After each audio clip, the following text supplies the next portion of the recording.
Hello everybody, welcome to A Tale of Spices.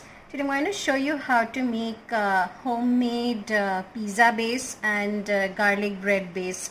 So this is actually the one base which can be used to make your pizza or your garlic bread or even a loaf of bread.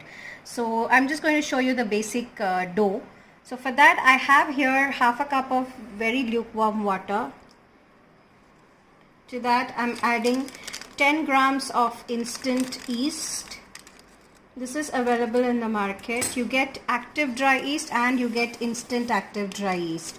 So this is the instant one, so it doesn't need to bloom or set. I'm just using it in the water to mix it up so that it mixes quite well. I'm adding 2 teaspoons of sugar and just give it a quick mix. So just for it to blend nicely, that's all.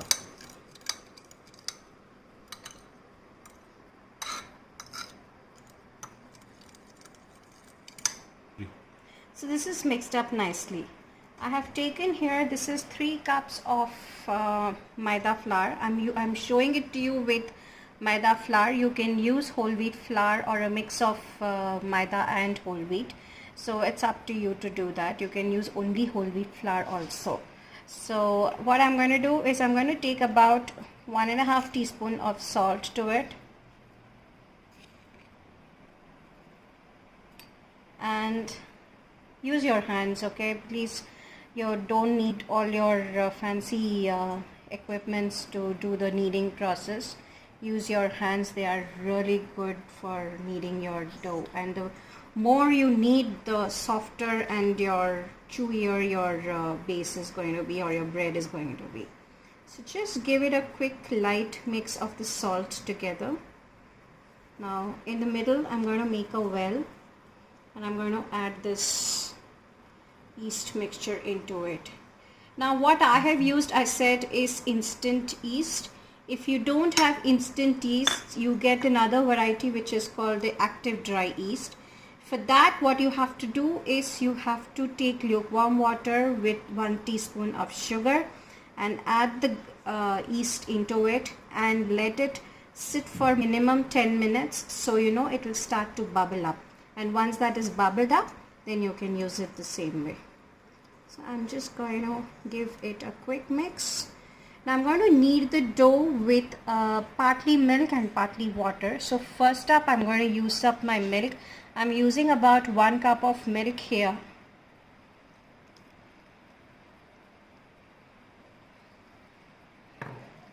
And give it a quick mix. You can add a little bit of water to it too after your 1 cup of milk, just required amount, so your whole dough comes together. It has to be a semi-soft dough. It should not be very loose, it should not be tight too. So it should be a semi-soft dough. This is what is called a 50% hydration for the bread.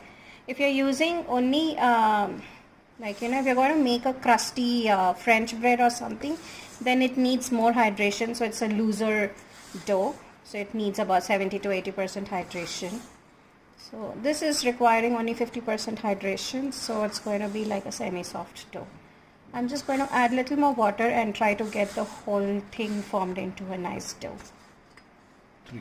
So you see, this has come together beautifully. Now this is quite a soft, semi-soft dough. Now you need a really clean working surface. Best is to have your countertop, because you need that space to move around. So I'm just going to take up the whole thing onto my countertop, and I'm going to show you. I'm going to take about 1 to 2 tablespoons of oil and work that oil into the dough. So just about that much, and I'm going to work the oil into the dough and use both the hands. So what you're going to do now is take the whole thing, fold, press and push, turn, fold, press and push. So this is called the kneading process. Now this kneading as much as you do, your bread is going to be that much softer and chewier. So this is the main thing for making a bread or a pizza or a garlic bread, any of those. So the base is gotta be that good. So I'm going to knead this for almost 4 or 5 minutes. 3. This is after almost 5 minutes. So you see that when you do that, the dough will spring back to its original form. That means the dough is ready. At this point, I'm going to take the bowl. I'm going to add a good drizzle of oil in the base. Put the right side up first. Spread the dough and then turn it upside down. Then spread it out just with your palm. Now you take a muslin cloth which has been wet and squeezed. Just put it on top. It doesn't need to touch the dough. Just put it on top and keep it in a place for about 2 to 3 hours if possible. If not, at least minimum of 1 hour. Now the dough that we made has doubled in size. So what I'm going to do is I'm going to just press it down a little. And I'm going to take about a big tennis ball size ball. Now for the pizza, you should not have it very thick, the base. You know, some people like to have that very thick base, but I prefer to have it like, you know, a medium thin crust. You know, it's nice and crunchy. So, you know, take a nice tennis ball size. Roll it in between your palms. And, you know, I don't know how to spread it out with my palm, so I'm just going to use a rolling pin. So just roll it out. If needed, just put a little bit of oil so, you know, it helps you to roll it out without it getting stuck to it. 3. So I just put a little bit of oil so it doesn't get stuck to my countertop and to my rolling pin. So it becomes easy. So I'm just going to roll it out now.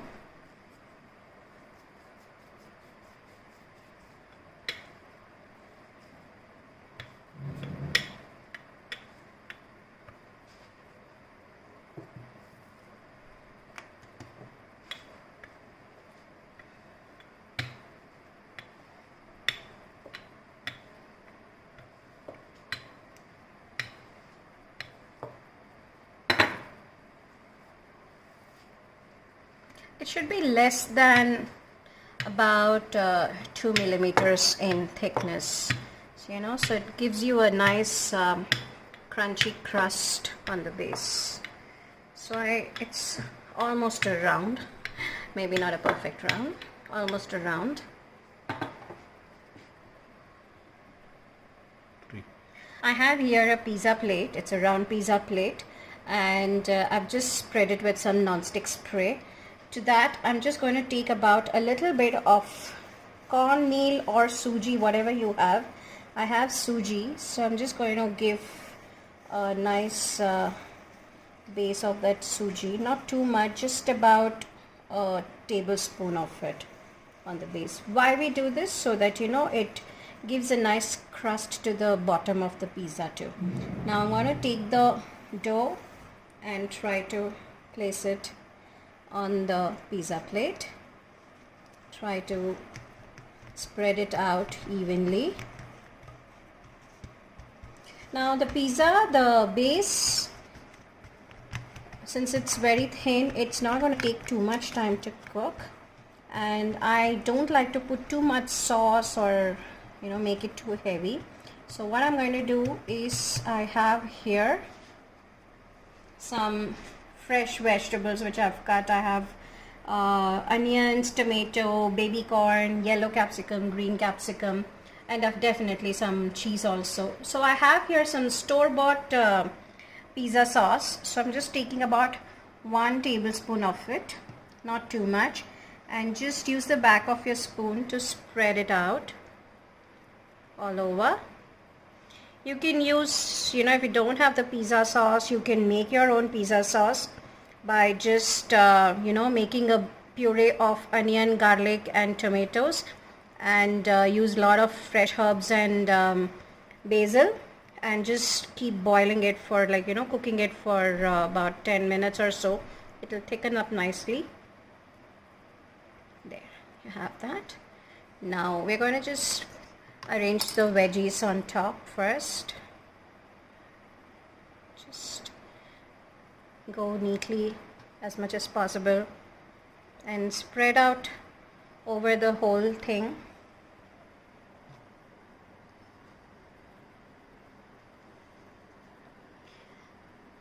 Now pizza, it's got a bad name because it's got tons of cheese and stuff. You can make a pizza healthy too. You can maybe use a base which is made with whole grain, you can use the base made with whole wheat flour instead of the maida.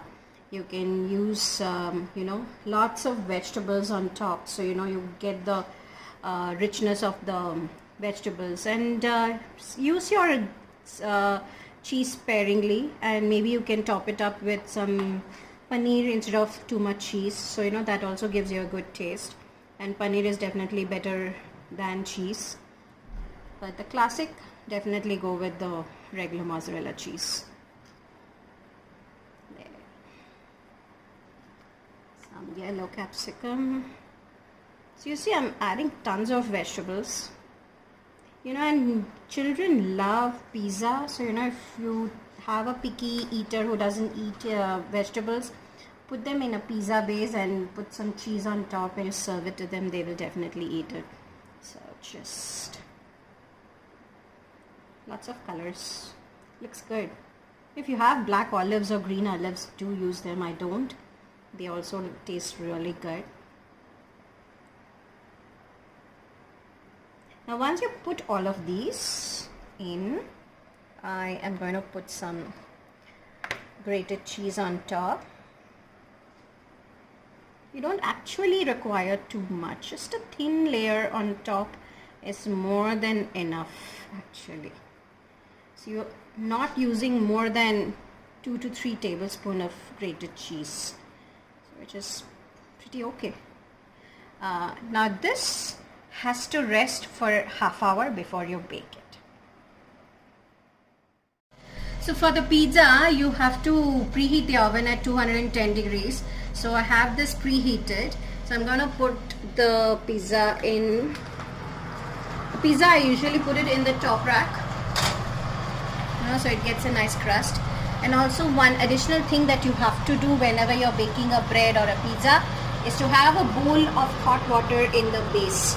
This will help you get the crusty texture on the outside. So this is going to take close to about 15 minutes or so. So I'll come back a little while later and check on it. This is almost about 20 minutes later. So I'm going to switch it off. I know it's done. So I'm just going to take out the pizza.